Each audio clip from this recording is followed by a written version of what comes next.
Hello बच्चों, let's read the question. Question है, in which of the following compound intramolecular hydrogen bonding is not observed.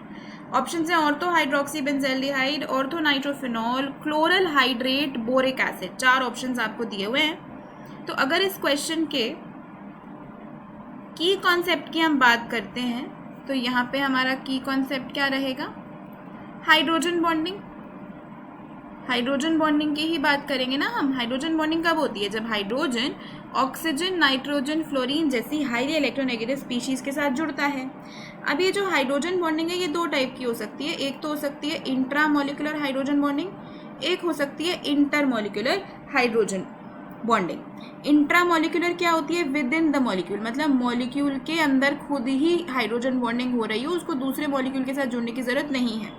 Inter molecule क्या होती है? Between two और मोर molecules, दो या दो से ज़्यादा मॉलिक्यूल्स जब जुड़ते हैं तब जो उनमें बॉन्डिंग होती है वो इंटर मॉलिक्यूलर हाइड्रोजन बॉन्डिंग होती है।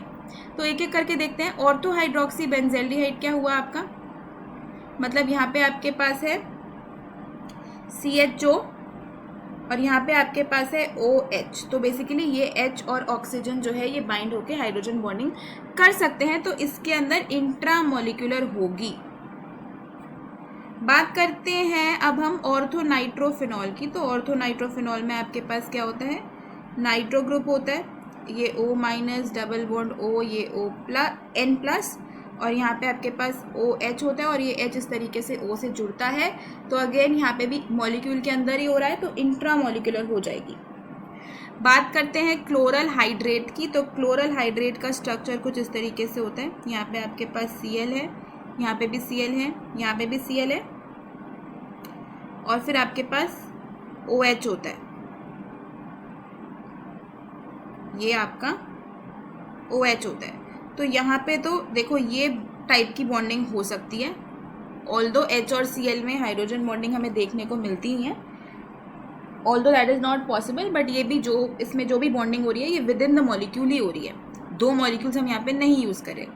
और अब अगर हम बात करते हैं ना बोरिक एसिड की, तो बोरिक एसिड क्या होता है? देखो बोरिक एसिड का स्ट्रक्चर होता है कुछ ऐसा, OH OH OH।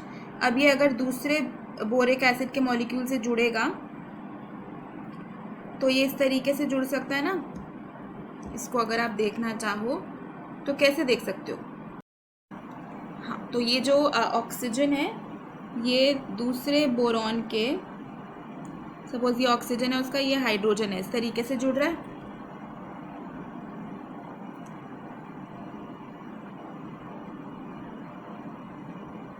ठीक है, फिर उसके बाद यहाँ पे भी ये हाइड्रोजन से जुड़ेगा, ऑक्सीजन से जुड़ेगा, ये B हो गया आपका, ये O हो गया, फिर ये H हो गया, फिर ये OH। इस तरीके से हाइड्रोजन बॉन्डिंग होती जाएगी ना, और ये फर्दर ऑक्सीजन H के साथ जुड़ता जाएगा। तो इस तरीके से इसमें हाइड्रोजन बॉन्डिंग हमको देखने को मिलती है।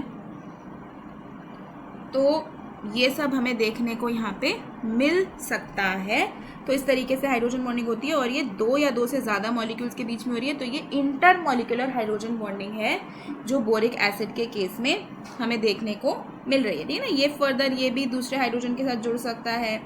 ऐसे ही आपका जो ये वाला हाइड्रोजन है ये फर्दर किसी और ऑक्सीजन के साथ जुड़ेगा। तो ये बॉन्डिंग काफ़ी वास्ट हो सकती है, इंटरमॉलिकुलर, बहुत सारे मॉलिक्यूल्स इसमें जुड़ के हाइड्रोजन बॉन्डिंग हमें दे सकते हैं। तो इसमें इंटर होती है, इंट्रा नहीं होती, विद इन द मॉलिक्यूल नहीं मिलेगा। तो इंट्रा मॉलिकुलर किस में नहीं होगा? बोरिक एसिड में नहीं होगा। तो अगर इस क्वेश्चन का फाइनल आंसर देखेंगे हम तो वो हो जाएगा option D। Hope you understood it well. Best of luck.